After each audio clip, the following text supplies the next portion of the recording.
Say goodbye to your balls. Hey everybody, welcome back, and we're here to talk about another game in my pinball machine collection. And today's machine is No Good Gofers. Go pound some sand, spud. It was released in 1997, the exact same year by Williams that they released Medieval Madness. And yet the collectors really did not go crazy for No Good Gofers, at least not at the beginning. And I think it's because a lot of people complain about its somewhat cartoony look. A lot of people also say that there's a lot of bugs in the software, and I can kind of see some of those. They don't actually bother me though, because I enjoy the game very much. Lately, it has started to become a sort of a cult favorite, but I always loved No Good Gofers, and I'm glad that I got mine when I did. No Good Gofers is actually Pat Lawler's final game for Williams. He's a favorite pinball designer of mine, and in fact, the majority of the games that I own are Pat Lawler games, and I don't buy Lawler games just because I want to buy Lawler games. I buy them because those are the games I played the most. Those are the games I have the most memories from, and that's what fuels a lot of my passion for collecting pinball. I get the games that I grew up with, the games that I love.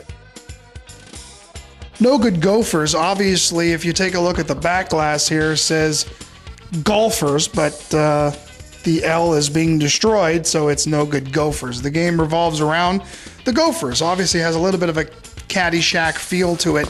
But the neat part about No Good Gofers is that the Gophers themselves have a personality, and unfortunately that personality is not very nice. They like to taunt you as you play. They like to sort of rip on you and make comments. Hey, hacker, don't choke! They both pop up here and there in the game, and you pretty much beat up on them and whack on them, and eventually they will lower, and then the ramp will stay lifted. So your goal is to shoot the ball under the ramp and lock a ball. When you lock two balls, you get multi-ball. And the multi-ball in this game is pretty sweet. There's also a putt out, and that's very important because you have to complete 9 holes, and when you complete 9 holes, you get the hole-in-one challenge, which is kind of the wizard mode of the game. It's not too hard to get to. I kind of wish there was something at 18 holes, but there isn't. But you shoot the putt out here, and that gives you some kind of award, and the award is actually awarded here on this spinning golf ball in the middle of the playfield. There's, depending on where the golf ball is actually situated, that's the award that you're given. And that golf ball also, as it spins, can affect the ball. It can twirl the ball around pretty heavily. Got a captive ball here that awards some things. The ramps and spinners and loops, obviously. And then one of the main gimmicks is the hole-in-one sort of slam ramp. It's called a slam ramp. And what happens basically is when you hit a certain point of the game, this ramp will come down and then we'll launch the ball up into the air, and the ball actually goes up onto this plastic playfield, and your goal is to either smash away at the cart or take a loop or get the hole-in-one shot, and the hole-in-one shot is right up here on the top right corner. It's tough to hit a hole-in-one consistently. In fact, if you look close, I have Pat Lawler's autograph right here, right in front of the hole-in-one. I was trying to find a unique place to have him sign it instead of back glasses and translights like you always find, and when I met him the one day, I had him sign it there in front. It looks kind of neat there. I really like the way this game plays. I can see where some people say there's some bugs in the software, but I still really enjoy playing it. I like the personality of the Gophers. I like the fact that the wizard mode is not hard to get to necessarily, but at least it's got a cool payoff. The light show is super awesome in this game. And I love the quotes and I love the music. I'm not much into golfing or anything, but you don't have to be to really enjoy this game. And so No Good Gofers is a really fun game, and I'm glad that it's gained a little bit of a cult following lately because it deserves it, in my honest opinion. This is my second No Good Gofers. I actually owned No Good Gofers once before, but I had to sell it because of college bills. I had to sacrifice one of my games, and even though I hated to do it, I chose No Good Gofers at the time. And it's funny, after I got rid of it, I started to miss it. And I knew as soon as I was able to buy another game again, once some bills were paid off, I was going to get another No Good Gofers, and I did. This is my second No Good Gofers. It's actually a nicer shape than my original one was, so, you know, I guess it all comes around in the end.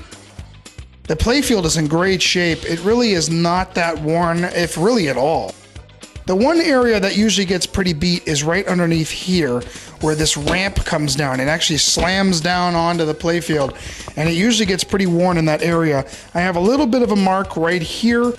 I actually put a piece of Mylar there to sort of help protect it a little better, and then I did a little bit of work on making sure that the ramp didn't dig too far into the playfield when I first got the machine. I actually put some clear coat on the two Gofers when I first got them. Buzz doesn't look too bad. Bud, unfortunately, has gotten bashed so many times he actually has a little bit of a mustache going on. So I'm going to have to maybe at some point repaint those, definitely. But overall, the plastics are in good shape.